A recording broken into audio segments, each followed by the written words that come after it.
Welcome, everyone. I am absolutely thrilled to guide you through this explainer today because we're embarking on a genuinely fascinating journey.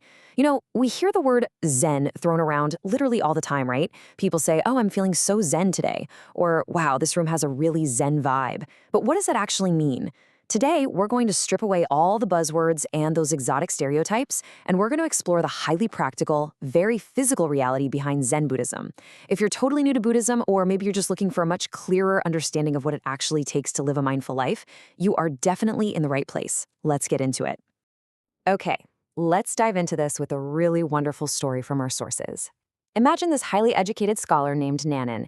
He goes to visit a Zen monk because he wants to inquire about, well, Zen. The monk welcomes him in and starts pouring him a cup of tea. He pours, and when the cup is completely full, the monk just keeps right on pouring. The tea is spilling over the edges, running all over the table. The scholar is totally shocked and yells out, "Master, that's enough, it's full." The monk just smiles and says, "You are just like this cup, full of your own thoughts and ideas. If you don't first empty yourself, how can I teach you about Zen?" So, the absolute crucial point here is this. If your mind is full, how can you learn? It's such a brilliant question. This perfectly illustrates the core lesson for literally anyone starting out.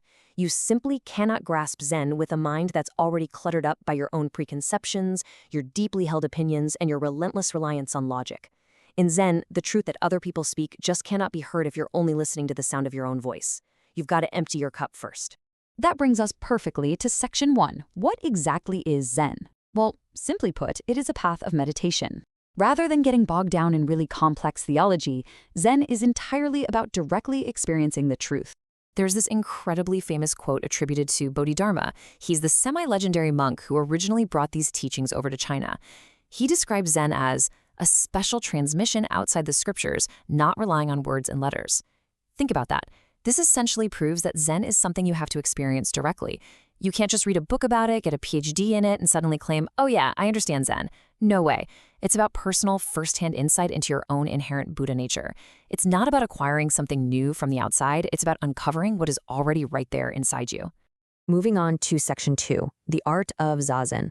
Let's look at exactly how we ground all this high-level philosophy into physical reality through seated meditation. And that brings us to our very first key term today, Zazen. Zazen quite literally translates to seated meditation, and it's the primary practice of Zen used to observe both the mind and reality. Now, in Zen teachings, the body and the mind aren't separate things. They are seen as completely interconnected. So how you position your physical body directly impacts the state of your mind. So achieving the proper posture for Zazen is a very visceral, physical act. You don't just slump down. You sit on a cushion, intentionally maintaining a highly stable, completely upright spine. And here's something really interesting. The eyes are actually not closed. They remain softly open, gazing just downward. This encourages alertness without creating tension.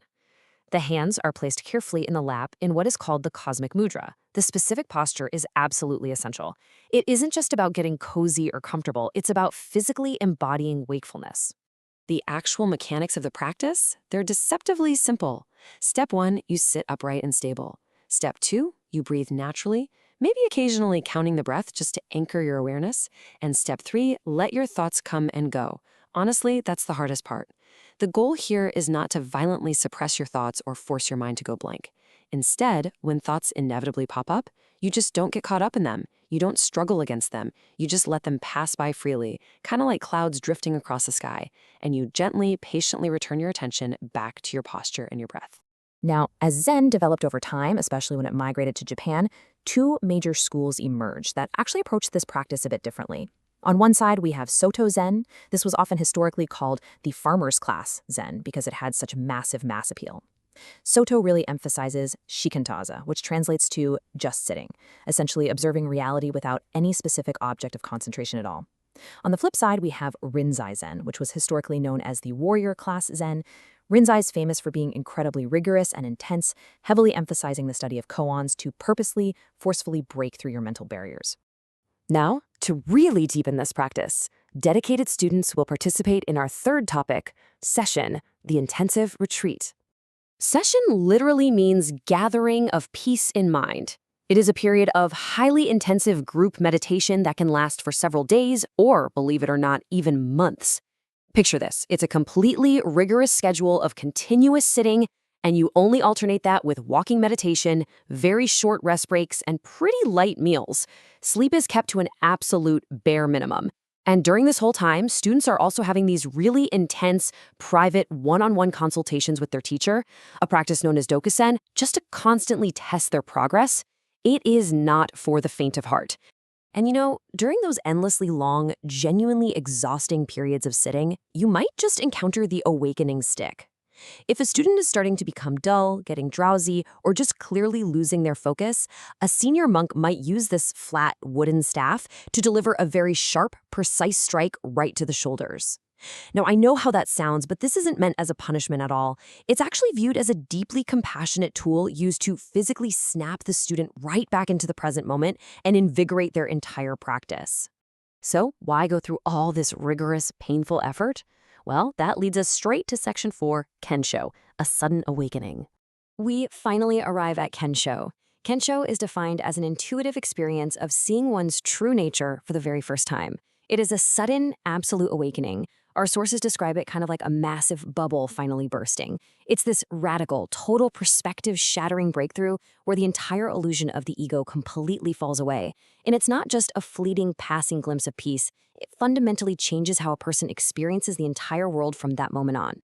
Now, to actively provoke this intense Kensho experience, particularly over in that Rinzai school we talked about, practitioners use things called koans. You've probably heard this one.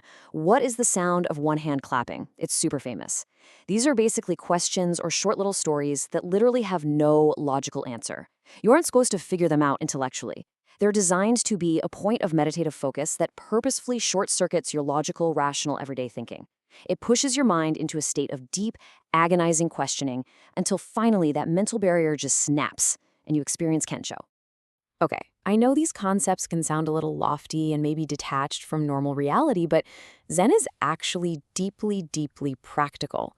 Let's look at Section 5, Living Everyday Zen, and explore how this actually applies to us. Consider this awesome story about a totally fearless general. This guy had led thousands of men into horrific battles and had never, not once, been afraid in the face of death. But one day, he's just chilling at home, admiring his absolute favorite antique teacup. Suddenly, it slips right out of his hands, and he barely manages to catch it before it shatters. In that split second, his heart is absolutely racing, and he is filled with total terror. And then it hits him. He realizes that this fragile little cup had just caused him more paralyzing fear than an actual battlefield ever had. So, what did the fearless general do? He immediately smashed the cup to pieces. The parable here is so powerful. It shows us that our constant human habit of differentiating between like and dislike is exactly what causes our fear. The general was terrified of losing that cup simply because he was attached to it. That attachment is what created the suffering. By smashing the cup, he instantly transcended the entire concept of gain and loss, bringing himself true liberation. True peace only comes when we stop desperately trying to hold on to things. But hey, understanding that concept intellectually is one thing. Actually living it is a whole other story.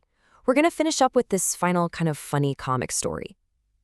A very famous poet visits a Zen monk who, for some reason, is sitting way up in the branches of a tree.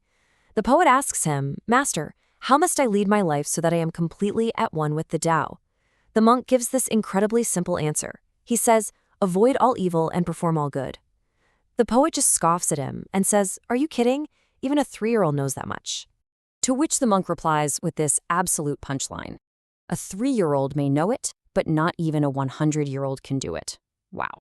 This perfectly highlights the vast, almost unimaginable difference between knowing a fact intellectually and actually living it physically, right? It is so incredibly easy to sit around and say, oh, just don't be attached or make sure you're being mindful today. But actually embodying that wisdom in your daily actions amidst all the crazy chaos of regular life, that is incredibly difficult. Which leaves us with this final, genuinely provocative thought to maybe challenge some of your own daily habits. If you know exactly what you should do to live a good, peaceful life, why is it the work of a lifetime to actually do it? Zen isn't some quick fix, and it's definitely not just a list of neat facts to memorize. It is a continuous, physical, daily practice of waking up to the present moment. I really hope this explainer has helped empty your cup just a little bit today, and maybe sparked your curiosity to explore these practices even further. Thank you so much for joining me.